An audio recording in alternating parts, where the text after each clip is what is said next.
Call it what it was, a setup. Sanders finally made his NFL debut at quarterback, but he was set up for failure ever since getting drafted by the Browns, a team that clearly never wanted him. Sanders' first ever snaps with the first-team offense came in an NFL game, not practice. That leads to no timing with starting wide receivers and more. Even during preseason, Sanders was on the field with guys that didn't even make the team.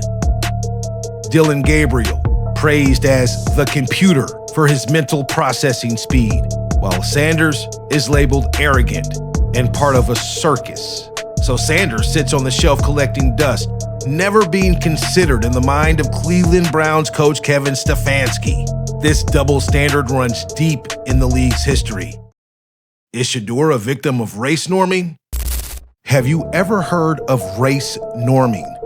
The definition? Whites are naturally smarter than blacks. In other words, when it comes to filling any position, whether it's in sports or the corporate world, whites have a higher cognitive function. It's based on eugenics, a pseudoscience that justified racism, segregation, and forced sterilizations that claimed black people are intellectually inferior based on a series of false and manipulated biological claims. Like the brain of an average black person weighed 5 ounces less than the brain of an average white person. Proof of inferior intellectual capacity.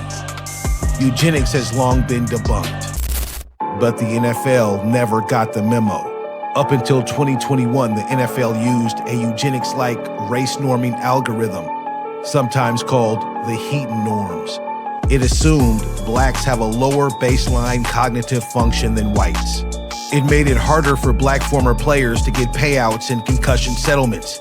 So when they suffered brain injuries, they had to prove a steeper decline to get the same compensation as white players.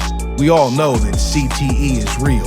A $1 billion settlement for brain injuries should have been a lifeline, but for many former black NFL players, it became a system of discrimination.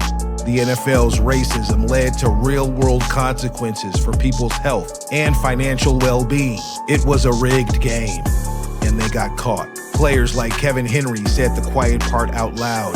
The system was built to deny black men what they earned, what they needed to take care of their families.